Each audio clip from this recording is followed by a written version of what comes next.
Hi friends, எல்லாருக்கும் வணக்கம். Welcome to Akhil Prabhu vlogs.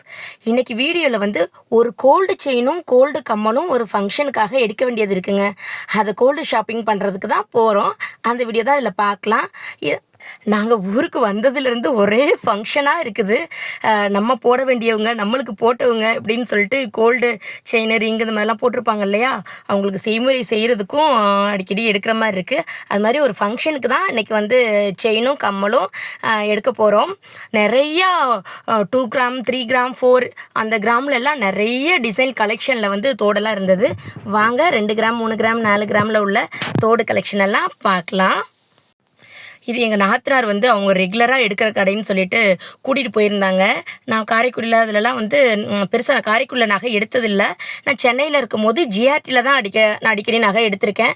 அதுக்கப்புறம் சின்ன கடைகளுக்கு பெருசாக போனதில்லை.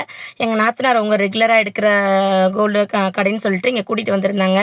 கலெக்ஷன்லாம் பரவாயில்லாமல் நல்லா தான் இருந்தது.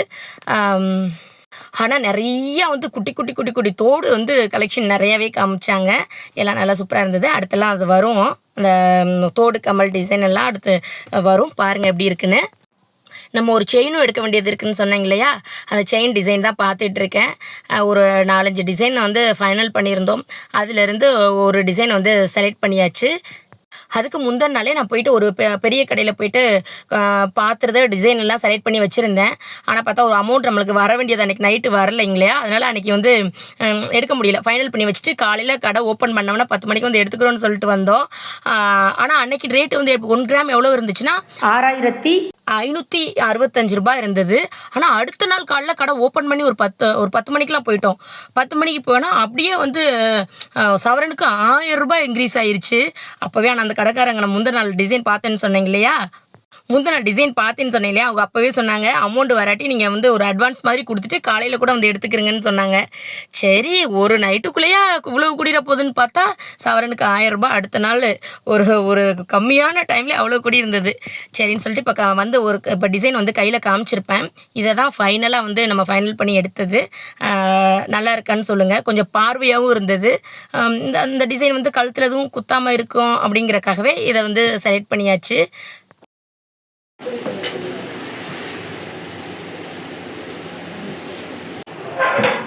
ஜிமிக்கி தொங்குற மாதிரி இருக்கும்ல.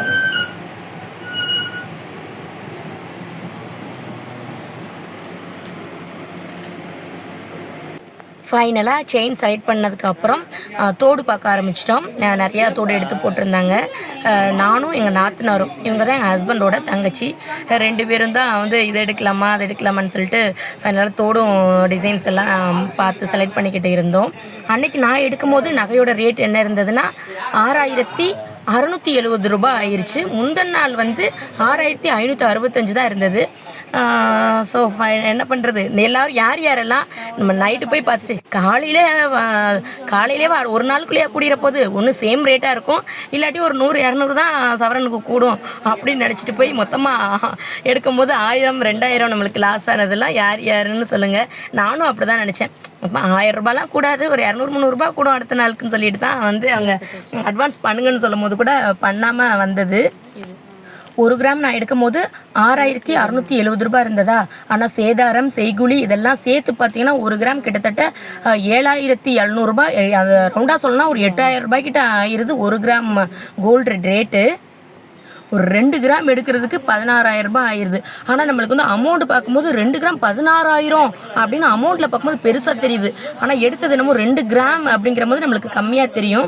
அதனால் முடிஞ்ச அளவுக்கு வந்து நம்ம 1 கிராம் 2 கிராமாக சேர்த்து வச்சு கடைசியில் சின்ன பொருளாக இருக்கும், என்ன பண்ணுறதுடா அப்படின்னு இருக்கிறவங்க கண்டிப்பாக வந்து கோல்டு காயின் எடுக்கலாம்.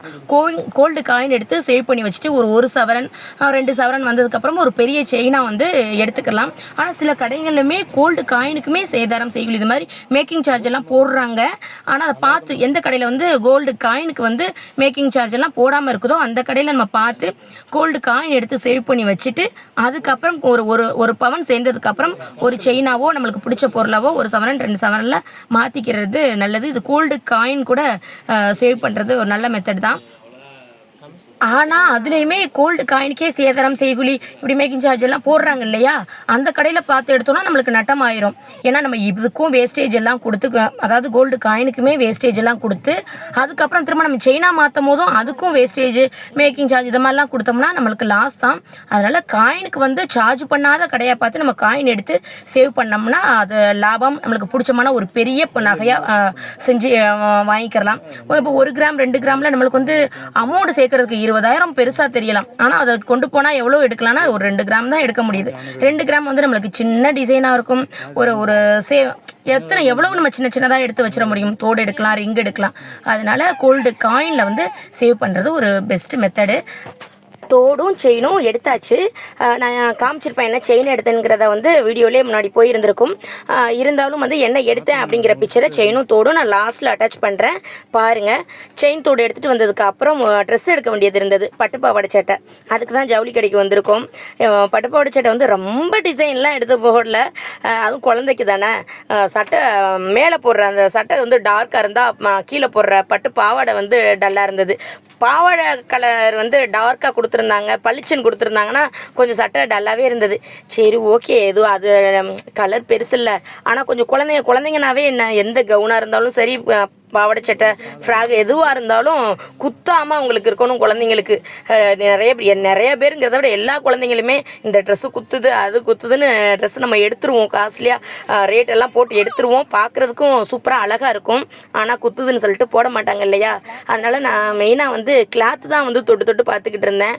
கொஞ்சம் வலுவலுங்கிற மாதிரி குத்தாமல் இருந்தால் நல்லா இருக்குமேங்கிறக்காக. மெயினாக கலர் கூட பார்க்கல. அது எப்படியா இருந்தாலும் பட்டுப்பாவாடை சட்டை கொஞ்சம் ஃபஸ்ட்டு நம்ம துவைக்கிற வரைக்கும் அது மாதிரி தான் இருக்கும்னு நினைக்கிறேன். பார்த்துட்டு ஃபைனலாக ஒரு ட்ரெஸ்ஸும் வந்து எடுத்தாச்சு. எங்கள் ஹஸ்பண்டுக்கிட்ட இதை எடுக்கவா அதை எடுக்கவா, இந்த கலர் ஓகேவா அது ஓகேவான்னு கேட்டால் இந்த ட்ரெஸ்ஸு டிபார்ட்மெண்ட்டே எனக்கு தெரியாது, எதையோ உனக்கு பிடிச்சது மாதிரி எடுன்னு சொல்லிட்டு அவங்க எஸ்கேப் ஆகிட்டாங்க.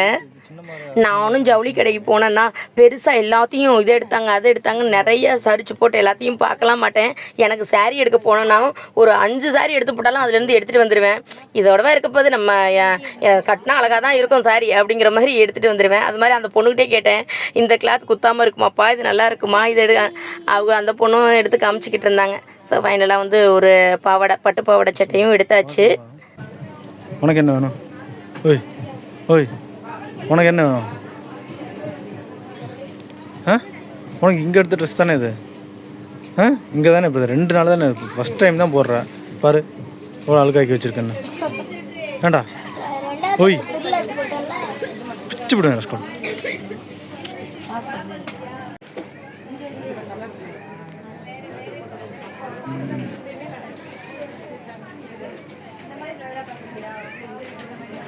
முட்டை கொடு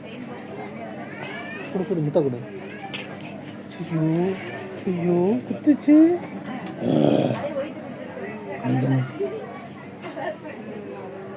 பேபி பேபி அவா கொடுத்துரு.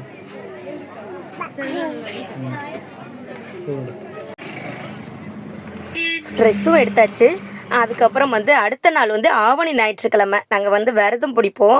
ஸோ வர்ற வழியில் எந்த ஒரு சந்தைன்னு தெரில, காரைக்குடியை தாண்டவனா மானகிரின்னு நினைக்கிறேன், அங்கே சந்தை போட்டிருந்தாங்க சனிக்கிழமை.